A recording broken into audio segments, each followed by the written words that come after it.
Magandang hapon.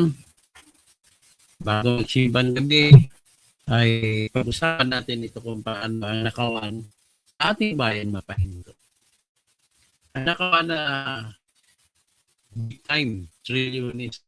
Akalain mo yung ginagawa, ang pinoprograma natin taon-taon na budget, pinakahuli 6.23 trillion. Ang nakalaan para sa flood control project ay mahigit kalahating trillion. Nang ibig sabihin, kung hatiin mo yung 6 na trillion sa hati-hati, ilan yan?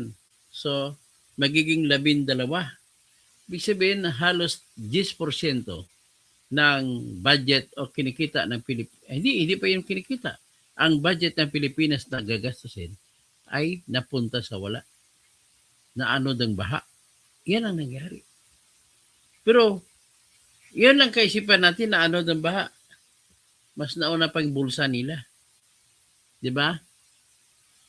Ganon din, hindi na exemption to the rule ang mga congressman ng Metro Manila kumpara sa congressman ng mga probinsya.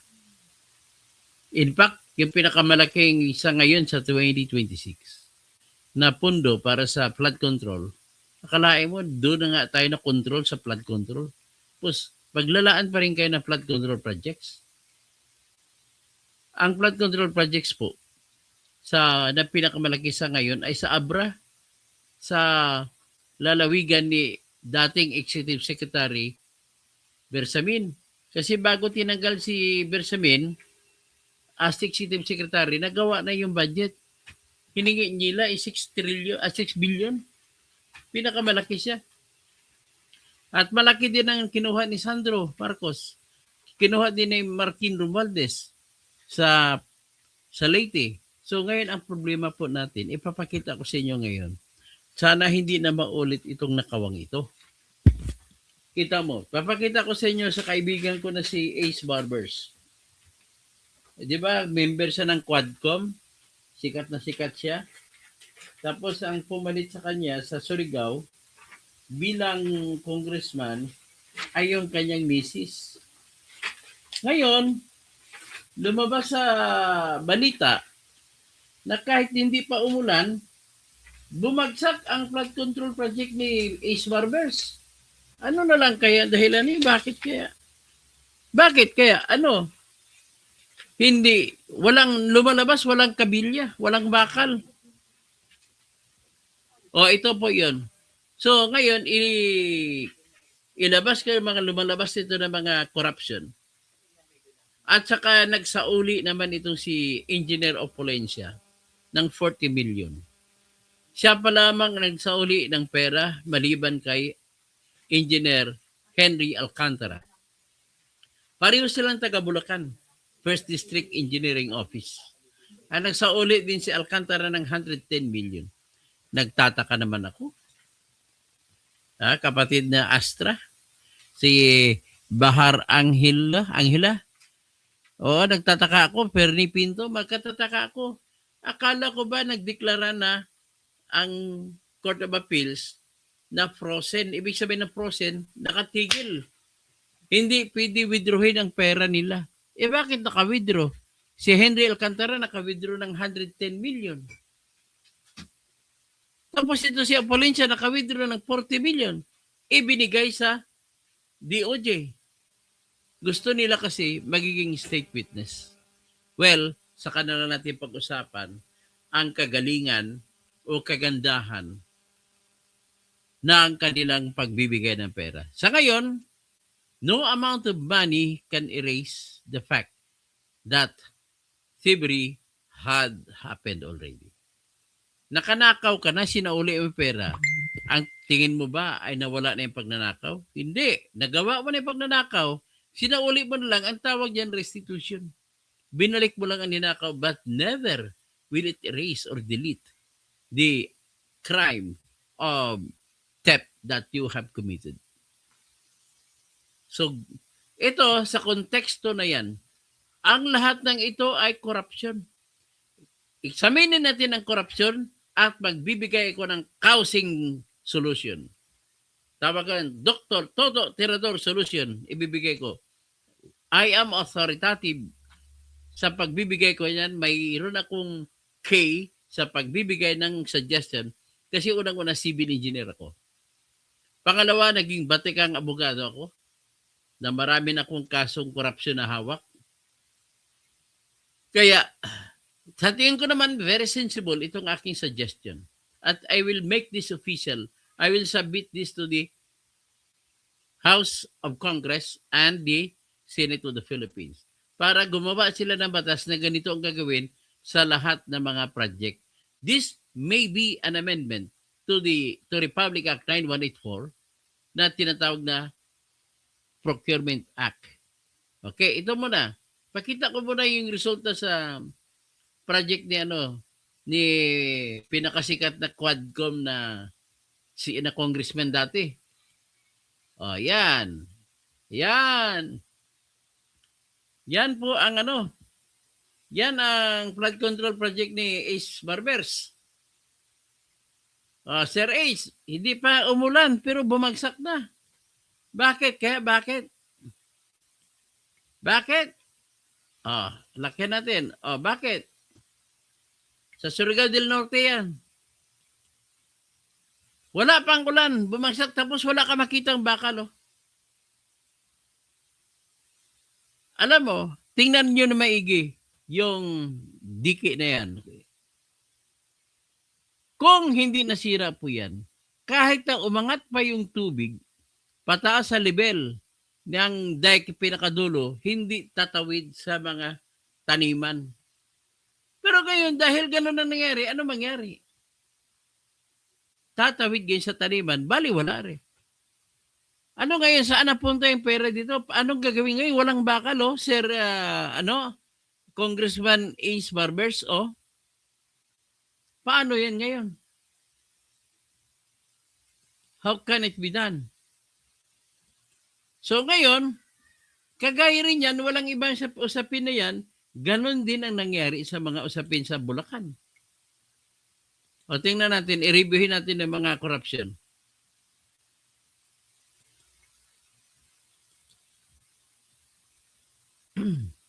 Ito, maraming pera. Sa Bulacan Engineering District yan. Paano nangyari na mayroong pera lumabas? Bongbong Marcos, ito po yung ebidensya na mayroong nakawa ng pera. Ang tanong na lang ngayon kung sino ang sasagot nito.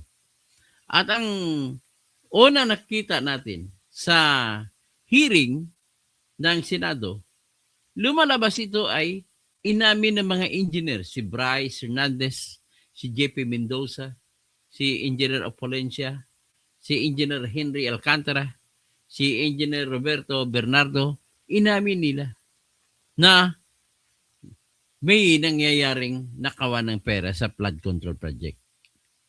So, ngayon, paano yan? Anong mangyari dyan? Ang ibig lamang sabihin po, ang tanong ko lang dito, bakit ang tapang-tapang nila ni Engineer Bryce magnakaw? At ang sistema ng pagnakaw nila ay, hindi pa ginawa ang proyekto, kahit pa ako, wala.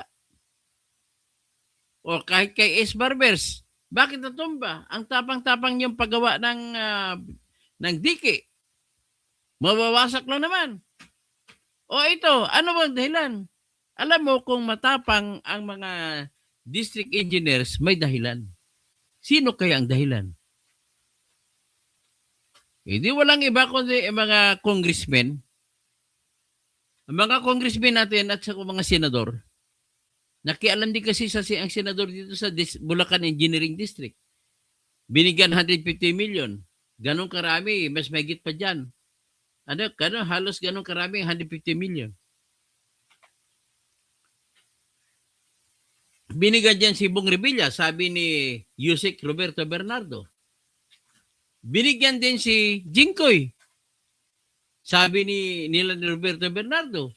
Binigyan din si Chis Escudero sa pamamagitan ng pagbigay kay Maynard Nung. Binigyan din si Grispo, si Villar, si Mark Villar. At saka si Nancy Binay kasama. Grabe. Isa lang ang ibig sabihin na may nakawa na nangyari. Hindi na ma-deny ito Bongbong Marcos. Ngayon ang tanong ko, bakit matatapang yan? Ibig sabihin lang yan, may protection. Sino ba ang boss nila ni Engineer Bryce, ni Engineer Opulencia at saka ni Engineer JP Mendoza? Di ba si Henry Alcantara? Ibig sabihin, binigyan sila ng blessing ni Henry Alcantara. Tanong, si Henry Alcantara ay nagsauli noong last week o 2 weeks ago ng 110 million. Pauna pa lang yan sa pangako niya na magbibigay ng 300 million. Bakit matapang sila kumuha ng pera ganon? Bakit matapang si Engineer Alcantara? Kasi okay sa boss niya, yung direct niya na boss ay si Yusek Roberto Bernardo. Pag tinignan mo si Roberto Bernardo, siya taga-deliver kay Maynard Go para kay Chis Escudero. Kay Bong Revilla, personal siya nagbibigay. At sa iba bang senador, ang kay Joel Villanueva, ang nagbigay personal ay si Engineer Henry Alcantara. Ang tanong, bakit ang tapang-tapang ni Roberto Bernardo na gumawa ng ganon, pati si Henry Alcantara? Ibig sabihin, okay lang sa boss nila. Sino ba boss nila? Si Manny Bunuan na secretary. So ngayon kung okay kay Manny Bunuan, hindi naman palalampasin ni Manny Bunuan to kung talagang siya ay makabayan at siya ay tapat sa kanyang serbisyo. Ngayon, dahil na nangyari yan, nang ibig sabihin, si Manny Bunuan ay pumayag. At bakit pumayag si Manny Bunuan? Ibig sabihin, yung boss niya ay yan din ang galawan. Sino ang boss nila? Ang boss nila ay si Martin Romualdez na direkta nakikialam at saka si BBM. At si Saldico. Yan. Collusion of all people. Ganon po ang nangyari. O, tingnan natin itong nangyari kay Engineer Opulencia, yung sinauli niya na 40 million. Tingnan natin.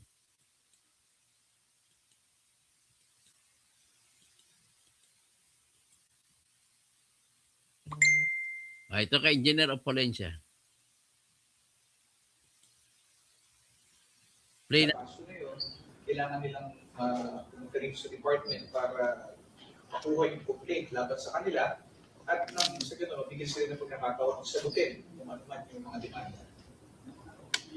Sir, clarify lang, no? Si Engineer Opulencio po, hindi po siya kasama sa iniimbestigahan in any of the flood control project. Kasama na siya, there's an ongoing preliminary investigation now where Engineer Opulencia is also one of the respondents. In which case, sir? In the 5 flood control project in Bulacan? Or? Yes. One of the 5 cases there. Okay. How much po yung total na ibabalik ni engineer? Based on the agreement, it's 150 million pesos. So, pauna pa lang po ito, sir. Sir, paano nag-come up this 150? Binabasa namin sa mga dinideclare ng mga witnesses natin. So may kakaroon tayo ng computation sa mga declarations niya. At syempre may mga konting verification din sa parte namin. Pero ang usapan doon ay kung mabisto namin na may information di magdidinig na, maaaring mamilibro yung kanyang maging bahagi ng Witness Protection Program. Kaya dapat talaga ay may sabi niya sa amin, lahat ng katotohanan. Dapat enroll. So, sir, dahil ba nagbalik siya ng portion na nitong pera, kasama na rin ba ito dun sa memorandum of agreement po na sa mga kondisyon? Play. Kasi mo itong por. Panlaman dira sa akin. Against him, involved sa Bulacan, flood control project. Actually, yung kanyang testimonya ay patungkol sa mga kaso na nangyari sa Bulacan. No? no? Pero yung pagsasauli ng pera ay base dun sa mga transaksyon. Iba na transaksyon kanya nung siya ay nasa NCR pa. No? At yun ang pinagkasihan pagsasauli. Kasi dito sa mga flood control projects sa Bulacan, iniimbestigahan sa kasalukuyan, wala naman siyang natatanggap, wala siyang kuhang bahagi. No? Pero yung kanyang testimonya ay mahalaga, kaya consider siya na pasukin at tanggapin sa loob ng programa. So nagpusang loob siya, sir, na mag-divulge ng information about sa mga naging illegal transaction niya. Yes, that is correct. So sir, may si engineer, sino po yung unang, si Alcantara sir yung unang nagbalik ng pera, no? Meron pa siyang natitira na dapat na iso sa uli. What about that, sir? Meron na ba tayong schedule kung kailan niya ibabalik yon? Very soon, very soon. For security reasons, we cannot divulge yung exact, but information have been relayed to us that may babalik ko. Mm-mm. And then sir, ito yung kay engineer, na-disclose din ba sir kung saan nila kinukuha yung pera na to? Like, is this winidraw ba sa bangko? Nakatago ba yan sa kanilang isa sa mga condo unit o mansion nila? Actually, Magandang tanong. binabanggit no, kung saan nakuha. Pero tandaan natin na sa kasalukuyan, si Engineer Ocolencia, no, hindi nga siya kasama doon sa mga naimbestigahan sa Senate Movement Committee. Mhm. No? So, hindi natin lang kung ito'y kasama doon sa mga pera na nasa bangko, no? Or ito'y maaaring na isang tabi. Hindi na Alam mo, Attorney Padulyon, nagdududa po ako. Ako lang nagdududa. Pinayagan niyo yung sistema na magbigay una pera. Nagbigay ng una ng pera 110 million si Henry Alcantara. Ang tanong, magkano ang sa inyo dyan? Kasi pwede pong palabasin na ang totoong ninakaw ay umabot na 1 billion. Nagbibigay na sila 300 million, ay ayos na. Tapos, bigyan din kayo ng 200 million. So, may nakawan din na mangyari. Kaya gusto namin transparent, hindi pwede na kayo-kayo nag-compute dyan. Gusto namin malaman kung magkano. Ang hirap kaya alamin kung magkano ninakaw. Kung ano lang idideklara nila. Di ba? Di ba? Logical ang kwan ko? At pagare, anli mo matalay ba? Di ba? Logical ang tanong ko. Alam ba natin kung yan lang ba ninakaw nila? Tapos yun lang isauli nila? Tapos sasabihin nila, ay sir, ito yung ninakaw ko. Halimbawa, naging totoo. Ito lang ninakaw ko, mga 500 million. Sasabihin ngayon ni mga bata ni Remulla, ay, bigay mo lang sa akin 300. Tapos, kami na bahala sa 200. Amin na yun. Huwag ganun gagawin. Tapos gagawin la, sige, tapos sigurado kayo gagawing state witness para hindi na kayo makulong. Akalain mo yan. Nakanakaw ka na. Magbibigay ka lang. Tapos may na matitira sa iyo ng mga 300 million. Hindi ka pa makukulong. Testigo ka pa. Yan ang nangyari na kinakabahan ko. Walang transparency dito. Di ba? Ang magnanakaw, mangyari dito, ay ninakawan din. Gano'n nangyari. So, sino ang leader na Barbers? Iyon po ang pumalit ay asawa ni Ace Barbers. Pero ngayon na, hindi magnakaw yun kasi bago lang siya bago lang siya nagiging congresswoman. So, ngayon, ibig sabihin lang, kasi spokesman ni Martin Romualdez, si Ace Barbers, ay malamang may maraming kinita si Sir Ace Barbers. Ace Barbers, you are welcome to give your side of the story and I will even interview you on air dito. Special interview pa kasi magkaibigan tayo. Kaibigan ka kasi ni Saldi de Loyola eh. Si Saldi de Loyola naman kaibigan din ni Mardi Infante. So, yan po ang ating problema dito. Ngayon, having said that, ang aking ngayon ipipresenta ay ang solusyon. Na sana nakikinig ang mga senador sa akin ngayon, si Panfilo Lacson lalo, gusto ko makinig sa akin. Ito po yung aking proposal. Para wala na yan, the only way, sa bidding nangyari yung mga hagel ng pera-pera. Pag nilabas, inaprubahan ang budget na pinalagay ni congressman, nakita nyo, congressman lang talaga magnanakaw rito eh. Yung senador, konti lang sila. Mga congressman talaga magnanakaw. Billion-billion bawat distrito. Ang gagawin ng congressman, pag na-download na, napirmahan ni Bongbong Marcos, siyempre si Marcos meron dyan. Ipapatupad ngayon, gagamitin ang kanilang district engineer. Kada distrito, sa bayan nila, sa kanila ni Mardi Infante dyan sa Aklan, andyan si Joven Miraflores. Nandyan sino yung si Harisco. Yan, mga corrupt na congressmen yan. Papatupad doon sa ilog sa Aklan. Papatupad, magbibiding. Gusto nila gagawin, mga kanilang kontraktor ang makakakuha.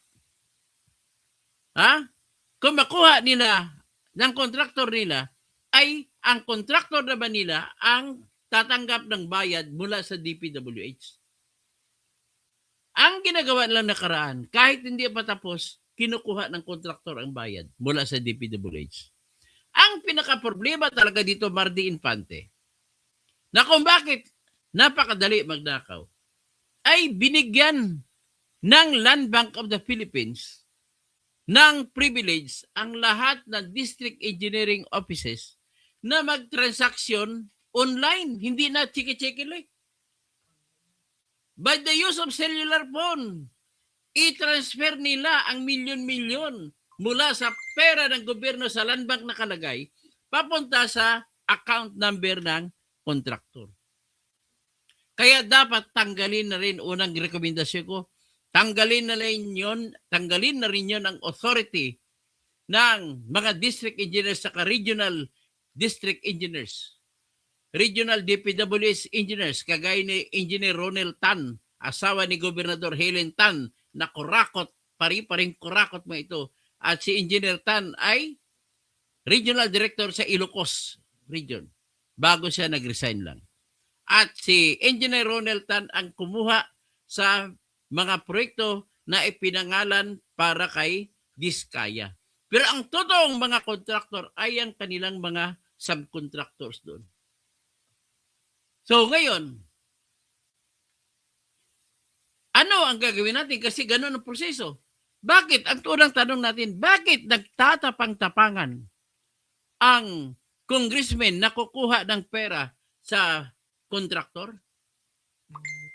Kasi ang congressman ang naggumawa ng paraan na uutusan ang district engineering office o di kay regional DPWH director na ipasok ang kanyang kontraktor. At kung makuha na ng kontraktor ang pera, bigay dito. Lahat ng dapat bigyan, kasama si district engineer, kasama si regional director, kasama si Manny Bunuan noon na secretary. From down to up yan. At iba, hiwalay naman yun. Yung para kay Saldico na doon naman kukuha si Saldico para ibigay kay Romualdez at saka kay BBM na kota na 2 billion pesos a month. So paano ngayon maiwasan yan? Kasi ganoon ang proseso eh.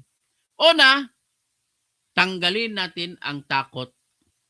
Ang mga bidding kailangan maayos. Kung maayos ng bidding, wala na pong magbibigay. Kung totoong labanan ang bidding, wala nang magbibigay na kontraktor. Kasi pababa na siya, pabagsak ng presyo. Tapos, pagsagawa ng batas, ilagay po sa rider. Ilagay sa General Appropriations Act na bawal makialam ang mga congressman sa anumang paraan. Bawal na bawal makialam ang congressman. At number 3, dapat ang lahat ng contractor ay iimbitahin ang buong Pilipinas na mga kontraktor na sumali sa proyekto. Hindi pwede na, ang ginagawa nila kung 3 lang sasali para manalo yung kanilang pinipiling kontraktor, kailangan lahat na sasali. Ngayon, ano ang hadlang? Bakit 5 o 3 o 4 na kontraktor sumasali. Ang unang hadlang dyan ay dahil binibenta pa ng DPWH ang mga plano, engineering plans. Binibenta nila ng 50,000 pesos. So kung ibebenta nila, kung sino na makaka-afford, ayun na makakabili. At may usapan na yan. Sa distrito na to, walang ibang pwedeng sumali. Ganun po ang diskarte. So, kaya nasisiguro nila kung sino dapat papanalunin. At kung sino na ang na-qualify na mananalo, kung 5 ang sumali, ang 4 dyan ay ang papel nila sa buhay ay para matalo. Ang isa ay para manalo. Ang project karamihan nung nakaraang flood control project ay 96,500,000 pesos. Ang ginagawa na ngayon, ang winning bidder, lagyan lang 93 million. Sa iba dyan, magbibid na maigsi lang. 94. Adik 94. Tapos iba 95. Iba na mag-96. So talo ng iba. Ang mananalo dyan yung 93 billion. Pero bakit 2 million lang ang pagitan sa winning bidder at saka sa amount ng project na nakalagay sa batas? Yan po ang indikasyon na walang totoong bidding na nangyari. Tandaan niyo po, magkakaroon lamang ng totoong labanan sa bidding kung pabulusok ang layo ng presyo sa original na budget cost na ginawa ng DPWH. So ngayon, anong solusyon? Tanggalin ang kanilang ginagawa, ililibre na ngayon, wala na silang gagawin, i-post na lang sa website ng DPWH ang lahat ng plano para i-download na lang ng libre ng mga kung sino man ang gusto sumali na kontraktor. Kailangan i-encourage natin sa isang proyekto, mga 20 malang 50 ang sasali. At kung marami sasali, halos imposible na nila lulutuin ang bidding.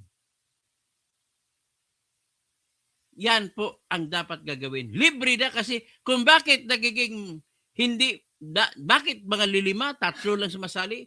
Dahil ang mahal po, 50,000 usually, ang babayad nila doon sa DPWH para bigyan sila ng kopya ng plano. At sa kopya ng plano, doon sila gagawa ng estimates. Yan ang kasunod. Next, number 4. Kailangan, dahil naka-website na, naka-post na sa website, ang lahat ng mga plano, kaming mga pribado, mga engineers, gagawa po kami ng aming sariling estimates. Isasabit namin sa DPWH. Kailangan ang mananalo ay hindi lalayo sa aming estimates. Lahat ng proyekto ganun dapat. Sana mapakinggan ako ni Wing Gatchalian at yan ang mga amyenda na ilalagay niya sa kanilang GAA na papasa. So ngayon, next. At kung masabit na at magbidding, ay diretso na kagad, award na kagad. Kasi pag diretso mo, mabilis, wala nang time maghabol-habol ang mga korap na politiko. Next, ang mga lahat ng district engineers at mga project engineers na nakatalaga dyan, construction engineers ng DPWH ay hindi dapat tanggalin. Kung bakit natatakot ang engineers sa DPWH ay dahil isang tawag lang kay Presidente tatanggalin. Ngayon, magiging pagbigyan sila ngayon. Vince Dizon, this is my proposal to you. Bigyan nyo sila ng permanent position. Hindi yung job order contractor lang. Job order na engineers. Bigyan nyo sila ng item na regular engineers para matapang sila lumaban sa mga kontraktor na lumalapit sa kanila na bibigyan sila ng pera para pumirma na ang kanilang nagawa ay tapos na. Kahit hindi pa tapos, pinipirmahan dahil unang-una nananakot, babarilin. Pangalawa, bibigyan ka naman ng pera. So, ang engineer ngayon na naka-assign, para pumirma siya kung kompleto na ba o hindi. May pananakot pa. Kung susunod siya, may pera naman siya. So, iyan po ang problema dyan. Ngayon, ang mga kontraktor naman, hindi naman magiging matapang yan kung alam nila na hindi na sila nagbibigay sa mga congressman. At panahon na magsimula na ngayon ang totoong flood control projects. Titignan natin, dapat gagahin itong flood control project na ginawa sa Japan. Meron ako ipapakita na flood control ginawa sa Japan. Dapat ganito. Yung Marikina nakita ko pagkagawa ngayon, hindi pa tapos pero napakaganda na pagkagawa.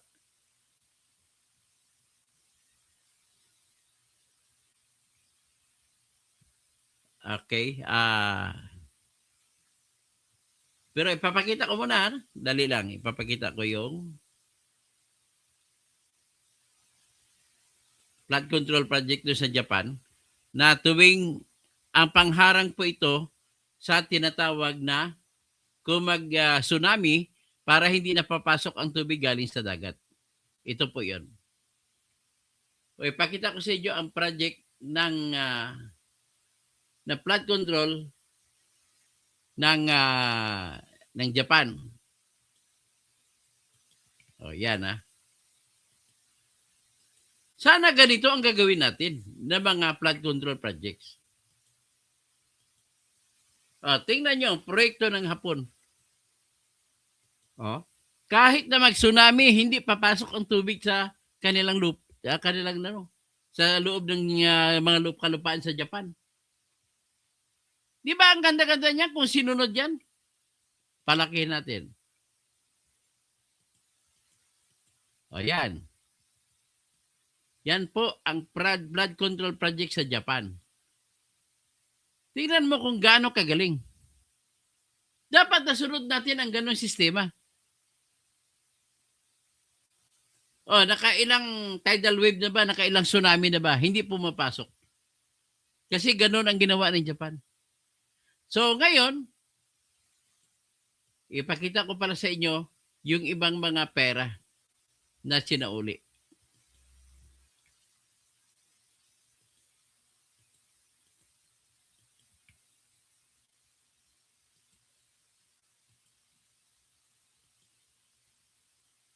Ito.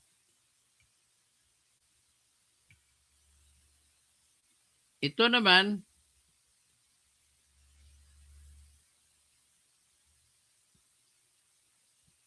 itong sinauli kanina na 40 million.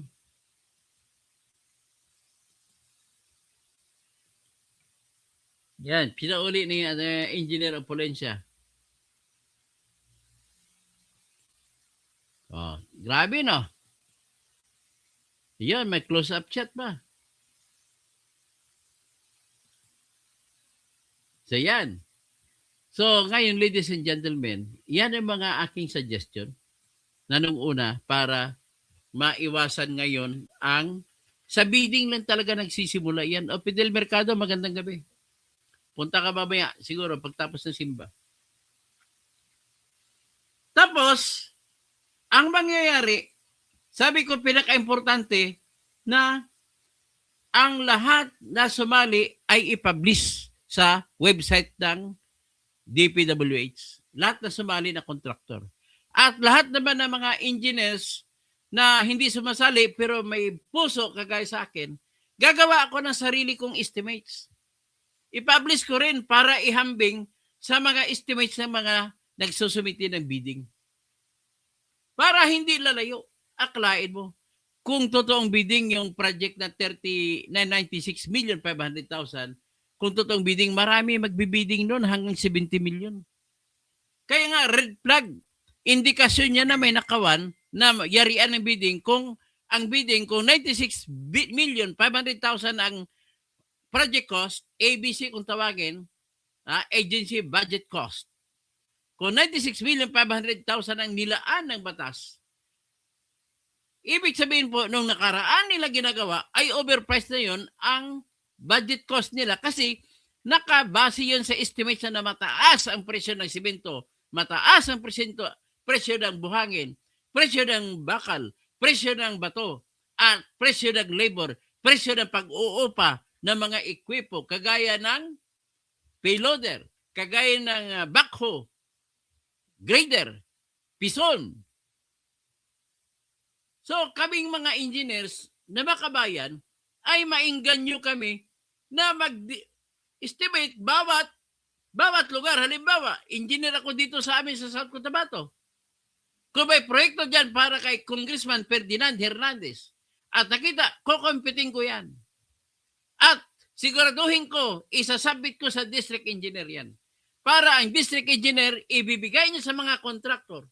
At siguraduhin kong alamin ko na ang lahat ng mga sumasali sa bidding ay ipa-execute natin ng affidavit of declaration na hindi siya nakikipagkutsaba na sumasali siya para mananalo, hindi sumasali para matalo.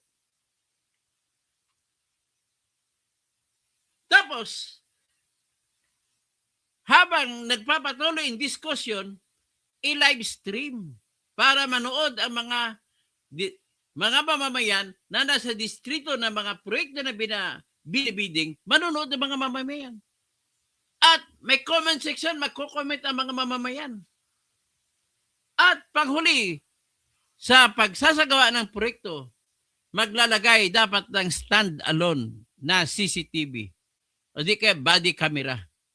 Para ang CCTV, ila-live stream din yan. Para makita, mamomonitor ng tao ang pagpatakbo, pagpagawa, papakonstruct ng mga proyekto. Hindi masama, kailangan natin ang flood control projects. Ang problema lang, masama lang kung hindi naman ginagawa ng maayos. Di ba? So I hope I already made my point clear. Gagawa, i-formalize ko to, susulat ako sa House at saka Senate na Appropriations Committee at saka Finance Committee. So magandang gabi po. Pew. So Andres Bonifacio, magandang araw. Bernie Pinto, Bahar Anghila, good evening. Tapos si sino pa? Jim Ferrer. Jimmy Life, Jimmy Ferrer. Tapos Hopscotch. Tapos Fortunato, Bahar, anong kinalaman ni BP Sara dito? Jimmy Ferrer. Walang kwenta ka talaga. Ang pinag-usapan natin yung mga bidding-bidding tapos sumali ka ng diskusyon dito tapos si BP Sara idemanda ng plunder. Bakit? Anong kinalaman sa topic natin? Yan ang legacy ni Ace Barbers, ang mga attack dog ni Tamba. Gaba, uli, dili, nagsaba. Fortunato, Bahonsaw, Bonsua, bakit hindi pinuntahan ni Dizon yang teritoryo ni Barbers? Kasi tao ni Marcos. Marde, pag-ingay, ay, ikaw naman, masama naman ang bunganga mo, Marde. Gomez Wilfredo, idol kay Barbers, flood control project at Listia may project kaysa Ghost Project. Mas maganda pa daw kasi kaysa Ghost Project, at least meron. Sira-sira nga lang. So, Amil Mutalib, magandang gabi, pagari. Tapos si Yasmin Martin, maingay din ito si Barbers pero ngayon hindi ka na marinig. Al Ramos, sinong lady representative na Barbers? Asawa niya po. Brent Santos, grabe nakawandok toto sa kaban ng bayan. Tapos si Elsie Bacol, yang si Barbers, spokesperson kuno ni Tambalusos, pero ngayon tahimik na. Ang tawag niya spoke silence. Matagal na ang kawan kong Prime Minister na si Pangulong BBM, matagal lang nakawan. Sa po si Bergie Piquero, Sir, nakarma ang ICC. Amil Mutalif, Attorney Engineer Toto, ano pa asahan natin sa mafia ng gobyerno? Wala na, miyatay Pinas. So, miyatay. Miyada doon Tano Pirak. Si Sario del Rosario, Katoto, kailan kaya magsusuli ang mga proponent na congressman? Senador, oy, dapat may congressman na magsauli. Wala eh. Puro lang engineer, wala pang kontraktor na sasauli. Al Ramos, yung mga nandoon baka matulad sa mga lumagda sa impeachment complaint versus Sara na dahil sa kanilang pirma 125 million daw ang napunta sa bawat isa sa kanila. 150 po, hindi 125. 150 million. Tapos meron pa silang flood control projects. Tapos Jose Gigavine, saan ang resibo mo to? Yun na nga, pinapakita ko na sa iyo. Tatanong ka pa. Hili kay halata ka tuloy. Hili ka Will, Swansing, Jose Gigavine. Dating tinitira na mo mga Duterte, pero ngayon, sa batas, tinitira ko sila para pagdating sa batas na kidnapping ay kinidnap nila, kinampihan ko si Duterte.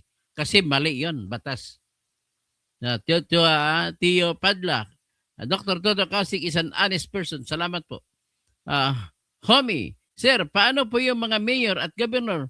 Kailangan tingnan din ang mga taong ito at imbestigahan kasi biling yaman at mga lalaki ang mga bahay nila.